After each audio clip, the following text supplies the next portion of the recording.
جہاں میں سب ہی خوش ہیں سوائے ابلیس کے۔ اس وقت پوری دنیا میں پاکستان کا ڈنکا بج رہا ہے، خوشی کے شادیانے ہیں، ہر پاکستانی خوشی سے سرشار ہے، مگر ایک سیاسی جماعت کے کارکن، ایک مذہبی جماعت کے کارکن اور ایک لبرل سیاسی جماعت کے کارکن، پاکستان کی خوشی ان کو ہضم نہیں ہو رہی۔ وہ پاکستان کے خلاف اس وقت بھی زہر اگل رہے ہیں، وہ اس وقت بھی پاک فوج کے خلاف نازیبا ٹویٹ کر رہے ہیں۔ او اللہ کے بندو، کچھ شرم کرو، کچھ حیا کرو۔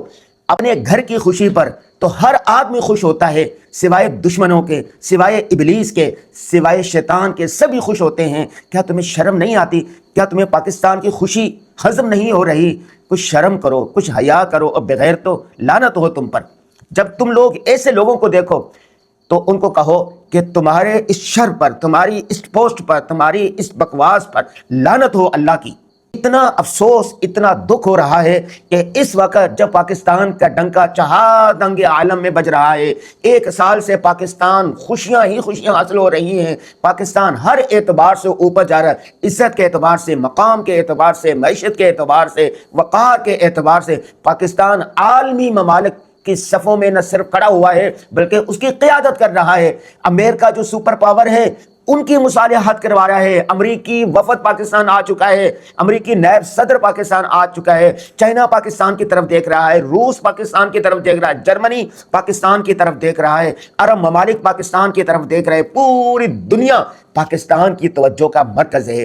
اور ہر آدمی، میں ایک جگہ سے ابھی آیا ہوں، جہاں جاتا ہوں دیکھتا ہوں ہر آدمی خوشی سے سرشار ہے، لیکن ایک لبرل سیاسی جماعت کے کارکن اور ایک مذہبی سیاسی جماعت کے کارکن پاک فوج کے خلاف، پاکستان کے خلاف زہر اگل رہے ہیں، ٹویٹ کر رہے ہیں، گھٹیا قسم کی میمیں بنا رہے ہیں، پروپیگنڈا کر رہے ہیں، جھوٹے خبریں چلا رہے ہیں اور کیڑے نکال رہے ہیں۔ کیڑے نکالنے، ایک گندی مکھی ہوتی ہے نا، اس کو ہمیشہ گند کی تلاش ہوتی ہے، غلاظت کی تلاش ہوتی ہے۔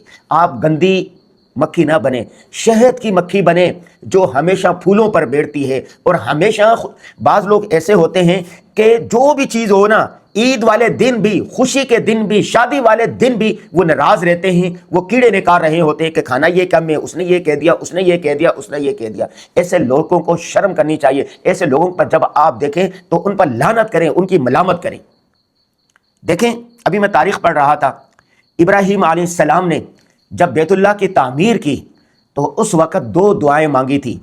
تعمیر مکمل ہو گئی، ہاتھ اٹھا کر دو دعا مانگی تھی، رب اجعل ھذا البلد آمنا وارزق اہلہ من الثمرات، یا اللہ اس شہر کو امن کا گہوارہ بنا دے۔ اور دوسری دعا مانگی تھی کہ رزق ان کو بے حساب دے۔ پاکستان کی بنا ریاست مدینہ پر ہے۔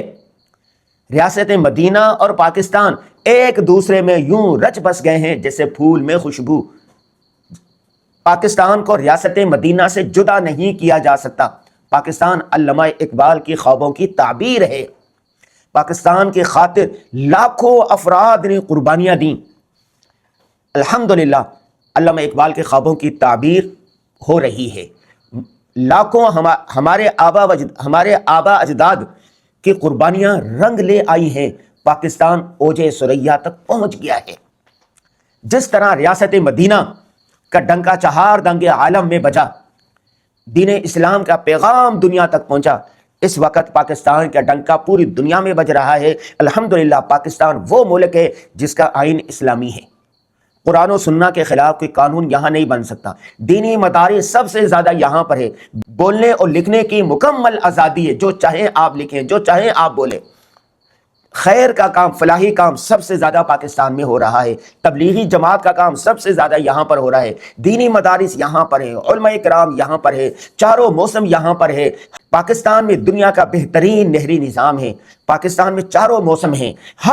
پاکستان میں محنت کرنے والے کسان ہیں۔ پاکستان ان ممالک میں ہے جہاں پر نوجوان سب سے زیادہ ہیں۔ کل میں اپنے دوستوں کو کہہ رہا تھا کہ جس طرح جنرل عاصم منیر، میاں شہباز شریف، اسحاق ڈار صاحب کو موقع ملا ہے اور انہوں نے پاکستان کی نمائندگی اس طرح کی ہے کہ پاکستان کو عالمی سب میں لا کھڑا کیا، اسی طرح پاکستان کا ہر نوجوان، پاکستان کا ہر بچہ، پاکستان کی ہر خاتون اور جینزی جب اس کو موقع ملے گا وہ اسی طرح کردار ادا کرے گا۔ عمران خان کو موقع ملا، انہوں نے ورلڈ کپ پاکستان کو جتایا۔ اس کے علاوہ ڈاکٹر قدیر خان کو موقع ملا، پاکستان کو ایٹمی طاقت بنا دیا۔ اس طرح بے شمار لوگ ہیں جن کو کھیل کے میدان ہو یا کوئی بھی ہو، جب موقع ملتا ہے تو اللہ تبارک و تعالیٰ کے خصوصی فضل و کرم سے وہ پاکستان کا نام روشن کرتا ہے۔ پاکستان کو برا بھلا مت کہیں، پاکستان کی بنا ریاست مدینہ پر ہے۔ تو آج سے آپ نے یہ کرنا ہے کہ پاکستان کی ہر جگہ تعریف کریں، پاکستان کے بکھرے ہوئے گیسو سنوارنے کی کوشش کریں، اس کے تعمیر و ترقی میں بڑھ چڑھ کر حصہ لیں۔ کم از کم پاکستان کے خلاف مت بولیں۔ وہ کہتے ہیں نا، قوت نیکی نہ داری بد مکن، اگر آپ نیکی نہیں کر سکتے تو کم از کم برائی مت کریں۔ تو آپ پاکستان کی تعمیر و ترقی میں حصہ نہیں لے سکتے تو پاکستان کے خلاف زہر مت اگلیں۔ جو آدمی، جو نوجوان اس طرح کر رہا ہے، آپ اس کے خلاف کریں، اس کو شرم دلائیں، ان کو آر دلائیں کہ آپ کا گھر ہے، آپ اپنے گھر کے خلاف ہوئے ہیں، آپ اپنے بڑوں کے خلاف ہوئے ہیں، تمہیں شرم کرنی چاہیے، تمہیں حیا کرنی چاہیے۔